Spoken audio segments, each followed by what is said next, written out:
అదేవిధంగా కేంద్రం నుంచి తీసుకురావాల్సిన అనుమతులు కానీ ఇవ్వవలసిన నిధులను రాబట్టుకోవడానికి ముఖ్యంగా కిషన్ రెడ్డి గారు సహాయ నిరాకరణ చేస్తుండ్రు. ఈనాడు ప్రధాన ప్రతిపక్షంలో శాసనసభ్యులు కేటీఆర్ గారు, శాసనసభ్యులు హరీష్ గారు, అదేవిధంగా కేంద్ర ప్రభుత్వంలో కేంద్ర మంత్రిగా ఉన్న కిషన్ రెడ్డి గారు, ముఖ్యంగా ఈ ముగ్గురికి ప్రధానమైన బాధ్యత ఉన్నది. ఒకరు కేంద్ర ప్రభుత్వం నుంచి రావాల్సిన అనుమతులు, తేవలసిన నిధులకు సహకరించాలి. కానీ కిషన్ రెడ్డి గారు పూర్తిగా సహాయ నిరాకరణ చేయడమే కాకుండా వీలైనంత మేరకు కేంద్రంలో అడ్డు తగులుతున్నాడు. మెట్రో విషయంలో కావచ్చు, మూసీ ప్రక్షాళన విషయంలో కావచ్చు, గోదావరి జలాలు నగరానికి తరలించే విషయంలో కావచ్చు, రీజనల్ రింగ్ రోడ్డు విషయంలో కావచ్చు, కిషన్ రెడ్డి గారు పూర్తిగా సహాయ నిరాకరణ చేస్తుండ్రు. దీన్ని ప్రజలు గమనించడం వల్లనే పార్లమెంట్ ఎన్నికల్లో కిషన్ రెడ్డి గారికి 65,000 ఓట్లు ఇదే జూబ్లీ హిల్స్ అసెంబ్లీ నియోజకవర్గం నుంచి ఓట్లు వేయడం జరిగింది. ఈనాడు కిషన్ రెడ్డి అభ్యర్థిగా మారి ఎన్నికల ప్రచారం చేస్తే 17,000 ఓట్లు మాత్రమే వచ్చినాయి. అంటే ఆనాడు కిషన్ రెడ్డికి వచ్చిన ఓట్లలో 25% మాత్రమే వచ్చి ఈరోజు భారతీయ జనతా పార్టీ డిపాజిట్ జప్తు అయిపోయింది. దీన్ని బట్టి కిషన్ రెడ్డి గారు తన వ్యవహార శైలిని మార్చుకోవాల్సిన అవసరం ఉన్నది. ఇది భూకంపం వచ్చే ముందు భూమి కొద్దిగా కదులుతుంది, అంటే అలర్ట్ చేస్తుంది సిస్టమ్ని. ఎప్పుడు కూడా ఒకేసారిగా రెక్టర్ స్కేల్ మీద పెద్ద ఎత్తున భూకంపం రాదు, ముందు మనల్ని అలర్ట్ చేస్తుంది సిస్టమ్.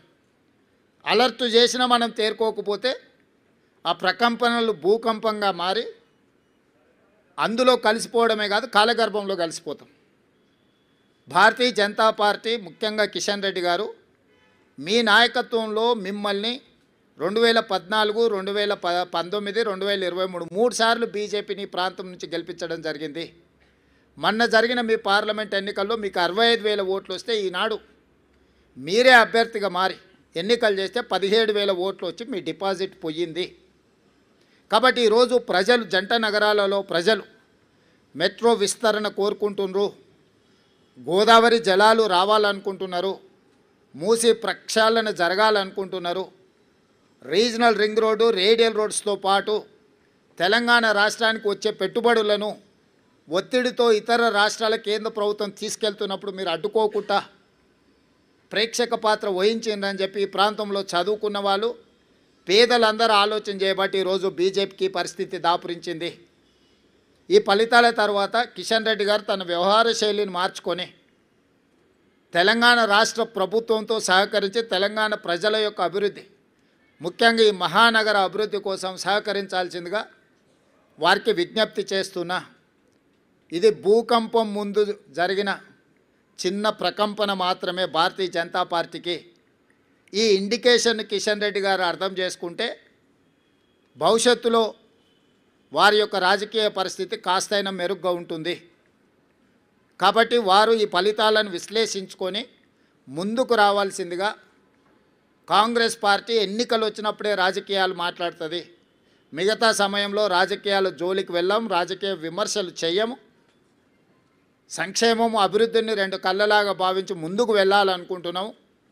కిషన్ రెడ్డి గారు, తెలంగాణ రాష్ట్ర ముఖ్యమంత్రిగా మిమ్మల్ని సాదరంగా ఆహ్వానిస్తున్న సచివాలయానికి రండి. కేంద్రంలో మన పెండింగ్ ఉన్న ప్రాజెక్టుల విషయంలో మనం చర్చించుకుందాం. మేము ఎన్నిసార్లు మీటింగ్ పెట్టినా రాలేదు. నేను మా ఉప ముఖ్యమంత్రి గారికి సూచన చేసి ఢిల్లీలో కూడా పెడితే కిషన్ రెడ్డి గారు రాలేదు.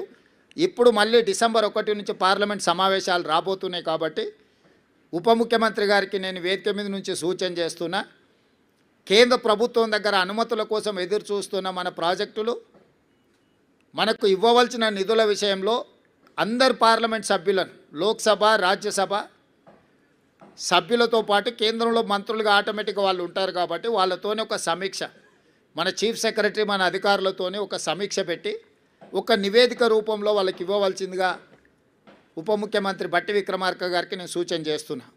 ఎందుకంటే ఆ నివేదిక చేతిలో ఉంటే మన రాజ్యసభ ఎంపీలు, లోక్సభ ఎంపీలు అవకాశం వచ్చినప్పుడు పార్లమెంట్లో మాట్లాడడమే కాకుండా కేంద్ర మంత్రుల దగ్గరికి వెళ్ళి మా ఈ ప్రాజెక్టులు పెండింగ్ ఉన్నాయి, అనుమతి ఇవ్వండి అని అడగడానికి, విజ్ఞప్తి చేయడానికి, తెలంగాణ రాష్ట్ర అభివృద్ధికి అవసరమైన ప్రణాళికలు రచించుకోవడానికి అవకాశం ఉంటుంది. కాబట్టి డిసెంబర్ 1 నుంచి పార్లమెంట్ సమావేశాలు రాబోతున్నాయి కాబట్టి ఈలోగానే ముందస్తుగా సమాచారం ఇచ్చి బండి సంజయ్ గారికి, కిషన్ రెడ్డి గారికి, బీజేపీ ఎంపీలకు, బీఆర్ఎస్ రాజ్యసభ ఎంపీలకు, మన ఎంపీలందరికీ కూడా ఒక power point presentation with officers వాళ్ళకు ఒక అవగాహన కల్పించి పూర్తి స్థాయిలో ఆ ప్రయత్నం చేయాల్సిందిగా వారికి నేను సూచన చేస్తున్నాను.